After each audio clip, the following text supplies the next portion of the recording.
Thank you. All right, how to live like a saint. I don't know, I'm not a saint, but we're getting there. Okay, so fun fact, when I was making this slideshow, I realized that these are all the slideshows I've made this year, and I'm realizing they all look the exact same. Yeah, some of them are for classes, some of them are talks, some of them are random things. So I was thinking about it, and I was like, what if? Whoa. But, I know, but then I was like, this screen is really, really bright, so we're not doing that, we're going back. And so if nothing else, my slides might be boring, but at least they're consistent, okay? I get points for that.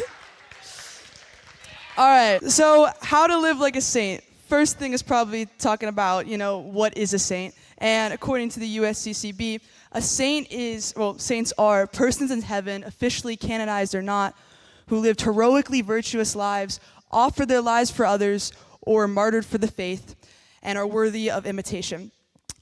Just to break that down, basically, I don't know if you can see that, but it says they lived well and they made it. They're good, right? They made it to heaven, where they get to be with the Lord for all of eternity, to worship him among the saints and the angels and the elders, and to proclaim him king. Like, they made it. And what I think is really important here is it's not just canonized. So in the Catholic Church, we have this really awesome process called canonization, where the church recognizes people who we believe made it. They made it to heaven, and it's this really long process. You have to start it 10 years after someone dies, and then it's like there's 3 different steps of it. Very long, but that's not everyone. We are all called to be saints, because if being a saint is just being in heaven with God, that's what we are made for. Think about it, back in the garden during creation, like God created us just to be in union with him, to share in his love. So this is what we're all called to be. In Revelation, John talks about this. He says that there was a great multitude that no man could count of saints worshiping God. We are called to be saints, and anything less is not who we're made to be. Like, in us being saints, we're literally just partnering with what God intended in the beginning, saying, yes, Lord, I'm going to be who you made me to be, which is a saint. We get to now live in a manner worthy of the call we have received. We get to step into this. And so now we can move on to how to live like a saint. And the first thing I gotta say is that when we say living like a saint, we don't mean being a creepy carbon copy of saints that have come before us, okay? Sometimes it's a temptation of people being like, I love this saint. I'm gonna do everything I can just to be like them. Which, yes, they are worthy of imitation. They're not worthy of copying, because the Lord has created you for this time to be a saint in the way he's destined you to be a saint. So, this is funny. When I turned 20, I was like, Joan of Arc's one of my favorite saints. I turned 20 and I was like, oh man, by this point, Joan of Arc had already defeated Britain in battle and she was martyred. Like, what am I doing? And then I was like, wait a second, my country's not at war. I get to live more lives on this, years on this earth to proclaim the Lord in a different way. It would make sense that I wouldn't be exactly like Joan of Arc. So we're not creepy carbon copies of saints. That being said, if we go back to this, I think there's kind of 3 ways outlined here of living like a saint. Martyrdom is kind of how you die like a saint, so we're not going to talk about that. Offering your life, I think, is kind of the second, it comes secondary to heroic virtue. Virtue. I think sometimes when we hear virtue, we're like, yeah. So, okay, wait, real quick. Who here goes to Catholic school? Okay, can one of you guys tell me the definition of virtue? Yeah.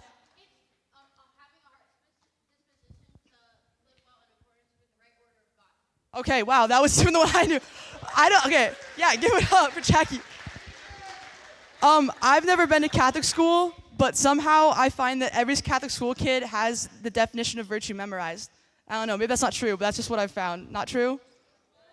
Not true, okay, my bad. Oh, okay, I'm so sorry. That has been my experience. I repent, that's not the case. Okay, but the fact is, I still think that it might be true that the idea of virtue has become kind of worn down into something that's kind of boring.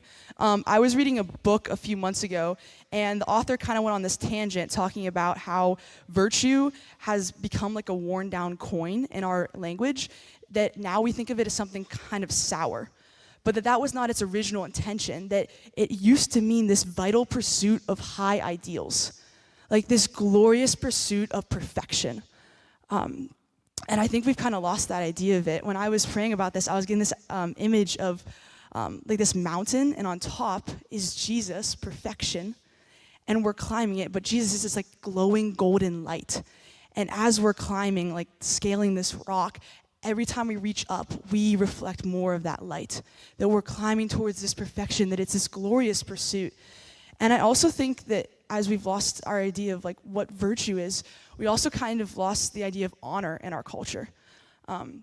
I was doing a puzzle with my dad a few months ago, and it was the President of the United States was part of the puzzle. So I thought it was fitting that we listened to Hamilton. And my dad had never heard the soundtrack, never seen the play. So we're listening, like actually listening to it. And I'm filling in some gaps. I have explicit music turned off, so sometimes the song is skipped. I have to explain what happened. But we're mostly sitting in silence, and then it gets to the point when Hamilton and Burr are going to duel, and my dad says, "Wow, we know nothing of honor." I thought that was interesting, right? Because we shouldn't be killing people over an insult, but it's true that there used to be a time in our culture where our honor was worth dying for. If someone insulted us in private, it meant the same as insulting us in public, because we wanted to be this consistent character. Our honor mattered. And obviously we shouldn't care that much about what other people think about us. We should care about what the Lord and what we know of ourselves. There's some pride mixed up in what Aaron and Alexander were doing, but we still, we don't have this idea of honor in our culture anymore. And so I hope that we that just helped us renew our idea of what virtue is and what honor is, and that we can climb this mountain knowing that it's this glorious pursuit of perfection that we're called to. And I think the key to doing this is consistency. It's back, woo! Is consistency. So there's kind of this idea, we've all heard it, slow and steady wins the race. I don't necessarily think slow wins the race. I think the steady part wins the race. Okay, Garen mentioned the world record in rowing. It's kind of a stupid record, but it is true. But I was a rower in high school, and when you're off the water, there's a rowing machine called an erg, and you do something called a 2K test, which is 2,000 meters. This is all out, right? And you're supposed to do the first 500 meter sprint, the next 1,000 you kind of take it down, then you sprint again for the last 500 meters. Nope. So me and all my siblings, we always would just hold it steady the entire time. It's a 1/10 of a second we're holding this steady. Our coaches hated it. They would be sitting behind us, be like, "Sprint, you gotta take it up right now. You gotta sprint." And we wouldn't do it. I don't know why. We just don't sprint. But we always were the fastest on the team. There is something about this steadiness that gets you places. And so the steady climb towards perfection is gonna get us higher. And when we talk about saints, a lot of times we talk about these these dramatic moments, these flashy moments of greatness. And while those are really good, if we want those in our life, it makes sense that we would set ourselves up for them. You can't have a moment of great courage if you're not living in courage already. It's kind of like if I wanted to run a marathon, and I was like, one day I hope I will run a marathon. Someone's like, well, are you running? Are you training for it? No, I just hope it will happen one day. That doesn't make any sense. So we live this consistent life of heroic virtue so that when these chances come for us to live in greatness, we're ready for it. And actually, Jesus talks about this.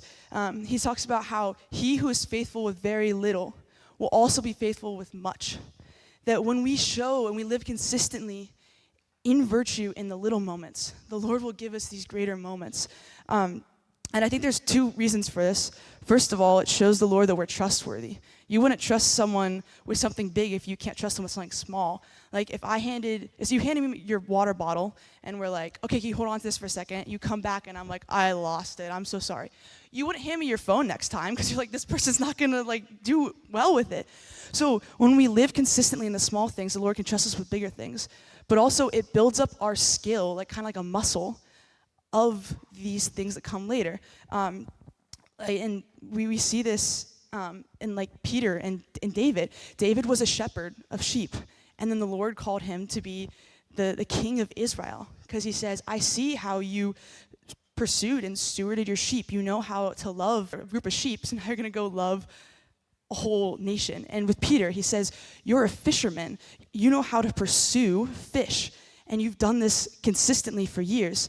And I'm going to make you a fisher of man.